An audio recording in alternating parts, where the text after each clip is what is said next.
की बड़ी कमी है और इस समय का सही सदुपयोग करना है, इसलिए चुप होने की आपसे अपील।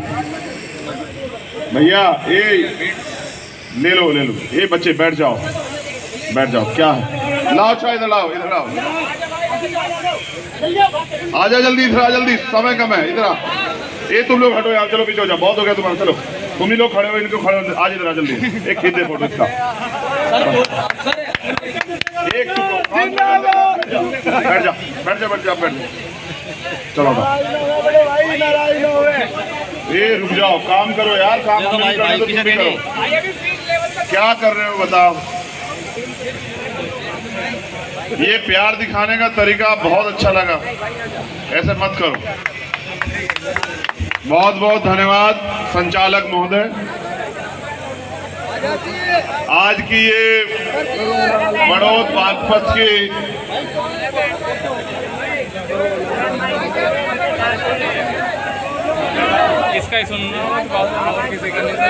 ये बड़ौत में बागपत में ऐसा ही होता है या मेरे लिए स्पेशल है बताओ?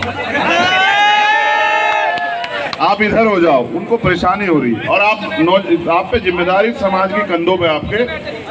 एक फोटोग्राफर बनना चाहते हो, फोटोग्राफर बन के क्या कमा लोगे? ये तो जो बेचारे कर रहे हैं उनको ही कर लें। तो बैठ जाओ नीचे, गले में नीला पटका डाल, इसकी लाज रखो। और पत्रकार साथियों निवेदन, इधर आ जाओ आप, थोड़ा सा आम आदमी को परेशानी ना हो। आपकी वोट की भी जरूरत है लेकिन इनको ज्यादा समझाना बस। भैया इधर हो जाओ, बैठो, ये बीच के लोग बैठ जाओ बस। धन्यवाद।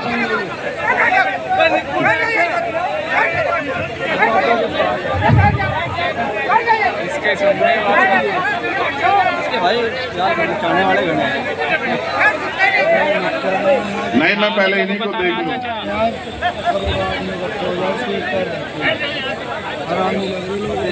तुम में से जो हमसे प्यार करता हो वो नीचे बैठ जाओ बस, यही जहाँ खड़े हो। अगर हमसे प्यार करते हो तो बैठ जाओ, नहीं करते तो कुछ छटनी हो जाए ना, पता लग जाए।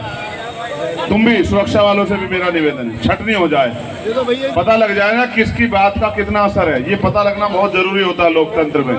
अगर हमारी बात का असर है, अगर हमारे कहे पे तुम बैठ जाओगे तो हमारे कहे पे तुम वोट भी दे सकते हो, हमें एहसास हो जाएगा बस। बहुत धन्यवाद।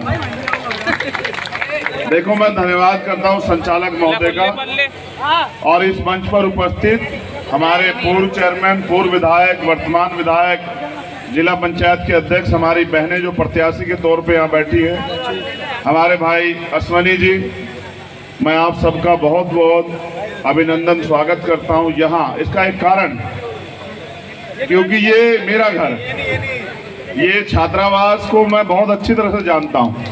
इस छात्रावास ने हमें बहुत कुछ दिया, बड़े बड़े अधिकारी, नेता, बहुत कुछ, इसलिए मैं आपका अभिनंदन यहाँ कर रहा हूँ। ये भले ही क्षेत्र आपका हो, लेकिन सच ये है कि इस क्षेत्र में पिछली बार जब आए छात्रावास के कई कमरे मुझे गिनाए हमारे सीनियर लोगों ने कि हम यहाँ रह के पढ़े हैं। कई अधिकारी मुझे मिले जो बताते मैं उस कमरे में था, ये सिर्फ छात्रावास नहीं, ये हमारा इतिहास है, ये हमारा जो है यहाँ इतिहास है। इसको धन्यवाद नमन करता हूँ मैं। और फिर यहाँ जो उपस्थित हमारे सम्मानित लोग बैठे हुए हैं, अनेक धर्म जाति से मिलकर बना है भारत। मैं आपका भी बहुत बहुत धन्यवाद करता हूँ कि एक लंबे समय से आप यहाँ बैठे हुए हैं। मुझे जो बातें आपसे कहनी है वो मैं बहुत कम शब्दों में कह दूंगा। मुझसे पूर्व वक्ताओं ने सब कुछ कह दिया। वास्तविकता में हालात अच्छे नहीं, तो पुनः अपनी बात को शुरुआत करते हुए मैं समय समय पे जो संत गुरु महापुरुष इस भारत की धरती पर जन्मे हैं, जिन्होंने, अभी हमारे पूर्व विधायक जैन साहब कह रहे थे कि मैं कॉमरेड हूं, मैं जातिवाद को नहीं मानता। मैं ये मानता हूं कि दुनिया का सबसे बड़ा मजहब है इंसानियत। जो इंसान ही नहीं बन पाया वो किसी धर्म का नहीं हो सकता है। जिसके अंदर इंसानियत है, जो सही को सही कह सके, जो गलत को गलत कह सके, और किसी के गरीब के साथ अगर अन्याय हो और वो ताकतवर का हाथ पकड़ ले, वो है ताकतवर, वो है इंसान। वरना बाकी बहुत लोग घूम रहे हैं। मैं पूरे देश में घूमता हूँ, मुझे आदत हो गई है। मैं दर्द सहता हूँ, दर्द देखता हूँ और मैं उस दर्द को महसूस करता हूँ, अपने अंदर समा लेता हूँ इस बात के साथ कि कभी तो वक्त और हालात बदलेंगे, और अगर मेरे हिस्से में ये कुदरत ने आशीर्वाद दिया है, ताकत दी कि मैं उनके आंसू पहुंच पाऊं, मैं उनके दुख को कम कर पाऊं, अगर मैं उनको एक कदम भी आगे बढ़ा पाऊं तो मैं उसके लिए खुद को धन्य समझूंगा। मैं बागपत के लोगों से ज़्यादा कुछ नहीं कहना चाहता। ये अश्वनी जो है, इससे मेरा कोई राजनीतिक रिश्ता नहीं है, सच ही है, विश्वास करो, इतना काम है। अगर राजनीतिक रिश्ता, छपरोली में हमारे प्रत्याशी, मैं वहां नहीं जा पाऊंगा। अगर राजनीतिक रिश्ता होता मैं नहीं आता, ये मेरा भाई है। और मैं बस आपको ये कहने के लिए आया कि एक भाई दूसरे भाई के लिए आया है। और क्यों आया हूं ये भी बता रहा हूं आपको, इसलिए आया हूं। देखो, चुनाव होते हैं, चुनाव 2022 में हुआ, चुनाव 2019 में हुआ, चुनाव 2020 में हुआ, 17 में हुआ, उससे पहले भी हुआ। आजाद हम लोग 1947 में हो गए थे, अधिकार हमें 26 जनवरी 1950 को मिलने शुरू हुए। लेकिन सच ये है, इस पूरी लड़ाई में एक वोट ही ऐसी शक्ति है जो बड़े से बड़े ताकतवर को जमीन पर गिरा सकती है और बड़े से बड़े कमजोर व्यक्ति को जमीन से उठा के ताकतवर बना सकती है। आपने उसको मौका नहीं दिया, कारण क्या रहे होंगे मैं नहीं जानता। आपने इसको मौका नहीं दिया, मैंने इसका दिल देखा है। एक दिन जब हम इकट्ठे बैठे तो ये मुझसे कोई बात शेयर कर रहा था, मुझे एहसास हुआ उसका दिल बहुत प्यारा है, और जिसका दिल प्यारा है ना, उसको फिर आपको कुछ बताने की जरूरत नहीं। इसके दिल में वास्तविकता में दर्द है, लोगों के लिए कुछ करना चाहता है इस क्षेत्र के लिए, और 2-2 बार निराश हुआ है।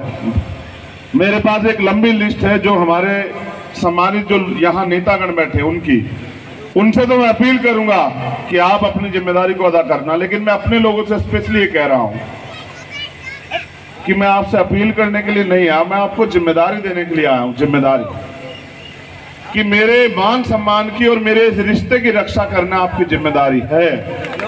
मैंने कभी आपको निराश नहीं किया। मैं और जगह जाता हूं तो वोट के लिए कहता हूं, मैं यहाँ आपको ये कह रहा हूं क्योंकि यहाँ की चलती हवा ये कह रही है बार बार, जिसका जिक्र हो रहा है। ताकतवर लोग कह रहे हैं कि हम पैसे पे खरीद लेंगे, कोई कह रहा है हम शराब पे खरीद लेंगे, कोई कह रहा है हम उपहार पे खरीद लेंगे, और आगे बढ़ के ये कह रहे हैं, क्या कह रहे हो बताऊंगा, उससे पहले सुन लो। कभी कभी ताकत आदमी को अंधा कर देती, सिर्फ अंधा नहीं करती, बहरा भी कर देती है, गूंगा भी कर देती है। ताकत आदमी को अहंकारी, मदहोशी भी कर देती है, उसको कुछ दिखाई नहीं देता सही और गलत। कहते हैं कि जब नशा मानुष पे छाता है तो उसका विवेक नष्ट हो जाता है। आज जो सरकार बैठी है उत्तर प्रदेश और केंद्र में, इनका विवेक नष्ट हो गया है, इनको इंसान नहीं दिखाई दे रहा है। ये बांट के राज करना चाहते हैं। इतिहास गवाह है कि भारत जब भी इकट्ठा हुआ है, जाति धर्म मजहब से ऊपर उठ के, तब उसने आजादी प्राप्त की है। और अगर आप चाहते हैं आपको आजादी मिले तो फिर किसान कमेरों को, नौजवानों को और महिलाओं को और उन लोगों को जो चाहते हैं उनका मुल्क, उनका देश आबाद रहे, उनका देश, उसका नाम रोशन रहे, उनको फिर से पहल करनी होगी। वो कह रहे हैं जो मैं आपसे कह रहा था कि अश्वनी तंवर वोट तो ले जाएगा, हम गिनती में हम जीत जाएंगे। वो ना समझ है, नादान है, वो बड़ौद के इतिहास को नहीं जानते हैं, वो बागपत की मिट्टी के बलिदान को नहीं जानते हैं, वो नहीं जानते हैं ये वो धरती है जिन्होंने अंग्रेजों के दांत खट्टे किए हैं। तुम्हारी तो मुट्ठी भलों की औकात क्या है। कभी कभी मैंने कहा ना कि नशा आदमी का नाश कर देता है। जब आदमी अहंकारी हो जाता है तो फिर उसको सबक सिखाने की जिम्मेदारी जनता के हाथ में होती है। वो पैसा भी बांटेंगे, मैं जानता हूं, मैंने खतौली में भी देखा। ये डर के इसने मुझसे कहा भी कि वो पैसा बांटेंगे, वो शराब भी बांटेंगे, वो उपहार भी बांटेंगे, वो आपको डराएंगे भी। मैं आपसे पूछना चाहता हूं, मेरी माएँ बहनें यहाँ बैठी हैं, उनके पैसे, शराब और उपहार से अगर ज्यादा कीमती हो मेरा संघर्ष, तो फिर आंख बंद करके आप अपने चुनाव चिन्ह नलके पर वोट कर देना। कोई पैसा, मैं अपने समाज को जानता हूं, हमारे सीनियर लोग यहाँ खड़े, बाबू नंदाल जी और हमारे और सीनियर लोग, मैं अपने समाज को जानता हूं। ये जिसका हाथ पकड़ लेता है छोड़ता नहीं है। इसकी वफादारी के मैं किससे नहीं बता सकता आपसे। अगर ये पकड़ लेता है तो छोड़ता नहीं, और नहीं पकड़ता तो आप कुछ भी दे दो, ये पकड़ता ही नहीं। एक मिनट रुक जाओ, मेरा नहीं भटक जाएगा सब, जिंदाबाद से सब भटक जाएगा। देखो मैं जिंदाबाद सुनते तो मुझे बहुत दिन हो गए, जिंदाबाद हम तब हो गए जब आप मेरी बात के साथ खड़े होंगे, जब मेरे आप इशारे पे काम करना शुरू करोगे। जैसे मेरे नौजवान भाइयों ने मेरी एक बात मान के बैठ गए, उन्होंने ये नहीं देखा है कि ये कच्चा है पक्का है क्या है, उन्होंने मेरी इज्जत रखी। ऐसे ही अगर आप मेरी इज्जत रखोगे तो फिर मैं जिंदाबाद हो जाऊंगा। अगर आप चाहते हो मैं जिंदाबाद हूं, देखो मैं आपको इतिहास के पन्नों में ले चलता हूं। मैं बार बार घड़ी पे समय देखता हूं, फिर ये देखता हूं मेरे कंधों पे जिम्मेदारी कितनी बड़ी है। मुझे यहां से जाके 3 सभा करनी है। वो सभा एक तरफ है, जो बात मैं अब आपसे कह रहा हूं वो याद करो। ये चौधरी साहब की कर्म भूमि है, छपरौली बागपत। और देखो भाईचारा कैसा होता है कि उनकी जन्म भूमि में जो सबसे बड़ी नगर पालिका हापुड़, वो जयंत भाई ने मुझे कहा ये आप लड़ो, ये आप लड़ो, यहां से आप ताकत बनाओ। और बागपत जहां वो है बड़ौत, उसमें जो है मैं अश्वनी को कहूंगा कि वो लड़े, और आप देख लो कि अगर समय निकाल पाओ। मैंने उनसे बात कही कि ये जो इज्जत आप मुझे बाग उसमें हापुड़ में दे रहे हैं, जबकि वो जन्मभूमि बैठती है चौधरी साहब की, वो आपका सम्मान है, आपने वो मुझे पगड़ी के तौर पे दिया। मैं इस प्यार को, इस रिश्ते को निभाऊंगा, और उसी रिश्ते को निभाने के लिए मैं यहाँ आया हूँ। मैं आपसे पूछना चाहता हूँ